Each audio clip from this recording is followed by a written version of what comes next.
జగన్ బంగారుపాలెం పర్యటనకు అనుమతి. పోలీసుల పటిష్ట ఏర్పాట్లు, ప్రజలకు శాంతి పిలుపు.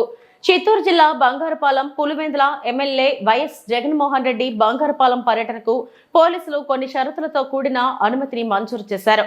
ప్రజల శ్రేయస్సు, శాంతి భద్రత పరిరక్షణ దృష్ట్యా ఈ చర్యలు తీసుకున్నారు. మామిడియార్డులో జరిగే సమావేశానికి కేవలం 500 మందికి మాత్రమే అనుమతి ఇవ్వగా హెలిప్యాడ్ వద్ద 30 మంది ముఖ్య నేతలకు మాత్రమే ప్రవేశం కల్పించనున్నట్లు అధికారులు వెల్లడించారు.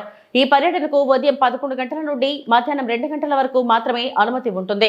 పర్యటన సందర్భంగా సీసీ కెమెరాలతో పటిష్ట నిఘా, పోలీసుల భారీ బందోబస్తు ఏర్పాటు చేయబడుతుంది. అనుమతికి మించిన జన సమీకరణ, బయట జిల్లా ప్రజలను తరలించేందుకు ప్రయత్నాలు, డబ్బు, మద్యం, పెట్రోల్ పంపిణీ ద్వారా జన సమీకరణకు యత్నాలు జరుగుతున్న నేపథ్యంలో 377 మందికి నోటీసులు, 55 మందిపై కేసులు నమోదు చేశారు. అందరికీ నమస్కారం. ఈ నెల 9వ తారీఖున బంగారుపాళ్యం మండలంలో మ్యాంగో మార్కెట్ యార్డ్కి ఎక్సీఎం గారు వస్తున్న దృష్ట్యా ఇప్పటికే పోలీసులు పర్మిషన్ ఇవ్వడం జరిగింది. ఉన్న కండిషన్స్ అన్నీ కూడా చాలా క్లియర్గా ఆర్గనైజర్స్కి మరియు వివిధ ప్రాంతాలలో ఉన్న లీడర్స్కి కూడా చెప్పడం జరిగింది. అయినప్పటికీ కూడా ఇప్పటికీ మండల స్థాయిలోనూ మరియు అసెంబ్లీ కాన్స్టిట్యున్సీ స్థాయిలో కూడా ఎక్కువ సంఖ్యలో మొబిలైజ్ చేయాలని చూస్తున్నారు. ఫీల్డ్ లెవెల్లో మేము ఇన్ఫర్మేషన్ తీసుకున్న తర్వాత ఇప్పటికీ కూడా సుమారుగా పొంగనూరు నుంచి 4000 మందిని, పూతలపట్టు నుంచి 9000 మందిని, చిత్తూరు నుంచి 5000 మందిని, పలమనేరు నియోజకవర్గం నుంచి 4000 మందిని కూడా మొబిలైజ్ చేయాలని చూస్తున్నారు. పోలీసులు ఎంతగా చెప్పిన తర్వాత కూడా బైక్స్లో మొబిలైజ్ చేస్తామని అన్ని రకాలుగా ట్రై చేస్తున్నారు. అలానే ఎవరైతే సరే బైకులు లేదా కారులో వెళ్ళే వాళ్ళకి పెట్రోల్ పోయిస్తామని చెప్పేసి మద్యం మత్తు చూపించి అలానే మనీ కూడా ఇస్తున్నారని పక్కా సమాచారం మా దగ్గర ఉన్నది.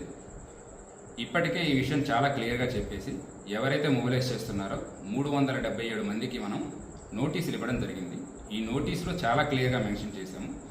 ఇది వరకు జరిగిన ఒక 3 ఇన్సిడెంట్స్ కూడా రాసి ఇక్కడ పోలీసులు చెప్పింది ఆర్గనైజర్స్ ఫాలో అవ్వలేకపోవడం వలన జరిగిన ఏవైతే లా అండ్ ఆర్డర్ ఇన్సిడెంట్స్ ఉన్నాయో వాటన్నిటినీ కూడా రాసి చాలా క్లియర్గా మనం విజ్ఞప్తి చేయడం జరిగింది.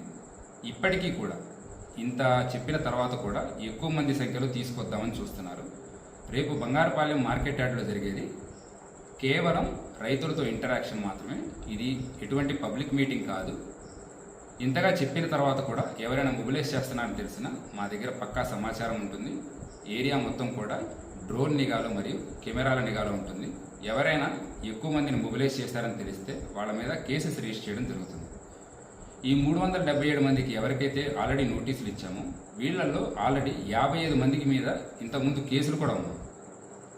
సో రౌడీ షీటర్స్ కూడా కొంతమంది ఆల్రెడీ ఇన్వాల్వ్ అవుతున్నారు. ఆ పక్కా సమాచారం మా దగ్గర ఉన్నది. సో దయచేసి జనాలు ఎవరు కూడా చెప్పిన మాట వినొద్దండి. మీరు సొంత డెసిషన్స్ తీసుకోండి. ఎవరో ఏదో ఆశ చూపించేసి మిమ్మల్ని మొబిలైజ్ చేస్తున్నారు అంటే ఆ మాట వినొద్దు. రేపు ఏదైనా సరే లా అండ్ ఆర్డర్ సమస్య వస్తే అందరూ ఇబ్బంది పడవలసి వస్తుంది. నేను మరొకసారి విజ్ఞప్తి చేస్తున్నాను, లార్జ్ స్కేల్లో మొబిలైజేషన్ చేయవద్దు. కేవలం ఏదైతే సరే పోలీసులు ఇచ్చిన నియమ నిబంధనలు ఉన్నాయో అవి తప్పకుండా ఫాలో అవ్వండి.